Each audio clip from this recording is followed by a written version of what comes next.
ये बात सुनने में अजीब लग सकती है, पर विज्ञान कहता है कि हमारा दिमाग असल में कामयाबी के लिए बना ही नहीं है। नहीं, उसका सिर्फ और सिर्फ एक ही काम है, सर्वाइवल। बस, किसी तरह जिंदा रखना।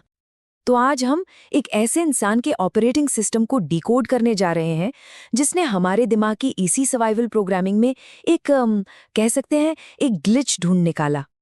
अच्छा, तो इसे थोड़ा और गहराई से समझते हैं।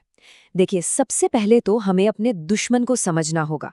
और मजे की बात यह है कि इस केस में दुश्मन कहीं बाहर नहीं, हमारे अंदर ही बैठा है, हमारा दिमाग। और इसका जो मेन काम है ना, वो है हमें महान बनने से रोकना। तो दिमाग के डिफ़ॉल्ट सेटिंग्स क्या हैं? देखिए, इसका काम सीधा सा है। एनर्जी बचाना, किसी भी खतरे से दूर भागना और बस आराम खोजना। वो चाहता है कि हम सेफ रहें और आलसी भी। तो जैसे ही हालात थोड़े मुश्किल होते हैं, हमारे दिमाग का जो लिम्बिक सिस्टम है, मतलब वो हिस्सा जो इमोशंस और सर्वाइवल को कंट्रोल करता है, वो फौरन एक इमरजेंसी ब्रेक खींच देता है। और हमें लगता है कि बस हमारी लिमिट आ गई, जबकि असल में ऐसा कुछ होता ही नहीं है। लेकिन इतिहास में एक ऐसा इंसान भी है जिसने इस सिस्टम को हैक कर लिया, डेविड गॉगिन्स। और ये कोई मामूली इंसान नहीं है, ये इतिहास के इकलौते ऐसे व्यक्ति हैं जिन्होंने नेवी सील्स, आर्मी रेंजर्स और एयरफोर्स टैक्टिकल एयर कंट्रोलर तीनों की ट्रेनिंग पूरी की है। पर मजे की बात यह है कि गॉगिन्स कोई पैदाइशी सुपरहीरो नहीं था, बिल्कुल नहीं। अपनी जिंदगी के पहले 24 साल वो 135 किलो का एक डरा हुआ इंसान था जो कॉकरोच मारने की नौकरी करता था। घर पर उसे पीटा जाता था, स्कूल में उसका मजाक उड़ाया जाता था। वो डर में जी रहा था। लेकिन फिर एक दिन उसने एक फैसला किया जिसने उसकी पूरी दुनिया ही पलट दी। और यहीं से सब कुछ बदल जाता है। गॉगिन्स ने एक ऐसे कॉन्सेप्ट को समझा जो दिमाग के इस सेफ्टी मैकेनिज्म को पूरी तरह से ओवरराइड कर सकता है। गॉगिन्स इसे द गवर्नर कहते हैं। ये बिल्कुल वैसा ही है जैसे गाड़ियों में एक स्पीड लिमिटर होता है जो स्पीड को कंट्रोल करता है। ठीक वैसे ही हमारे दिमाग में भी एक गवर्नर है। जब पढ़ते पढ़ते थकान होने लगती है या जिम में सांस फूलने लगती है, तो अंदर से एक आवाज़ आती है, बस कर, अब और नहीं होगा। और हमें लगता है कि यही हमारी असली लिमिट है। लेकिन ये एक बहुत बड़ा झूठ है। और यहाँ आता है सबसे ज़रूरी आंकड़ा, 1 नंबर। गॉगिन्स की पूरी फिलॉसफी का जो सार है वो इसी नंबर में छिपा है। और यकीन मानिए, ये सब कुछ बदल सकता है। अब ध्यान से सुनिए, ये सिर्फ एक मोटिवेशनल लाइन नहीं है।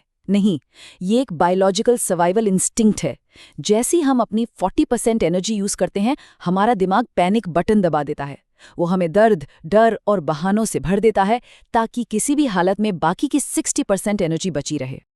तो मतलब क्या हुआ इसका? मतलब ये कि असली ग्रोथ, असली कामयाबी और असली मंजिल वो सब उस 40% की दीवार के उस पार है, उस 60% रिजर्व में, जहां ज्यादातर लोग पहुंचने से पहले ही हार मान लेते हैं। तो अब जब हमें प्रॉब्लम पता चल गई है, तो चलिए अब उन प्रैक्टिकल टूल्स की बात करते हैं जो गॉगिन्स ने इस 40% वाली दीवार को तोड़ने के लिए बनाए हैं। गॉगिन्स का पहला टूल है द अकाउंटेबिलिटी मिरर।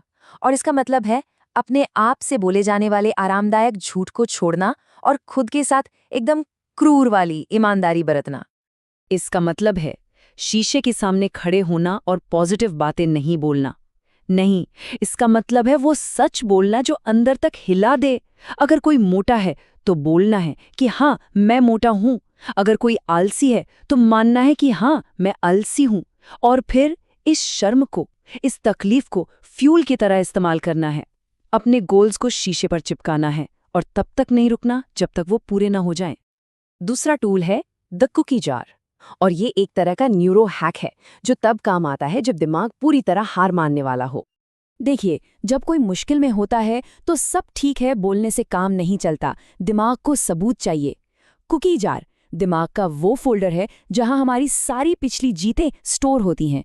तो जब गॉगिन्स एक अल्ट्रा मैराथन में होते हैं और उनका शरीर जवाब दे देता है, तो वो अपने कुकी जार में हाथ डालते हैं। वो उस वक्त को याद करते हैं जब उन्होंने सील ट्रेनिंग पूरी की थी। और ये याददाश्त दिमाग में डोपामीन और एड्रेनलिन का एक असली केमिकल शॉट रिलीज करती है जो एक टर्बो बूस्ट की तरह काम करता है।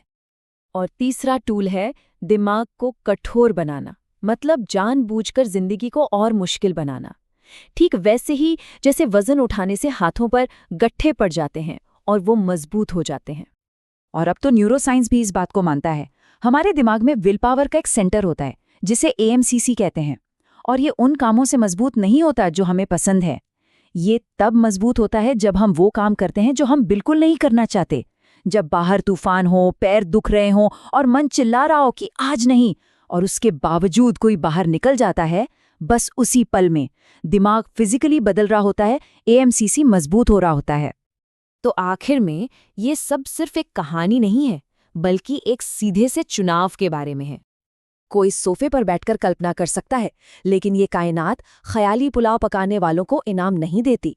ये इनाम देती है एक्शन को, मुश्किल और निर्णायक एक्शन को। जिंदगी में इस वक्त जो भी दर्द है, नाकामी, गरीबी, दिल का टूटना, वो सिर्फ दुख नहीं है, वो रॉकेट फ्यूल है जो बस इस्तेमाल होने का इंतजार कर रहा है। तो सवाल यही उठता है, क्या आराम में रहना है या अपनी 40% की सीमा को पार करना है? अब दो ही रास्ते हैं, या तो इस विश्लेषण को यहीं बंद करके अपनी आरामदायक जिंदगी में वापस चले जाएं, या फिर अकाउंटेबिलिटी मिरर के सामने खड़े हों, अपनी सच्चाई को पहचानें और देखें कि क्या बना जा सकता है। चुनाव हर किसी का अपना है।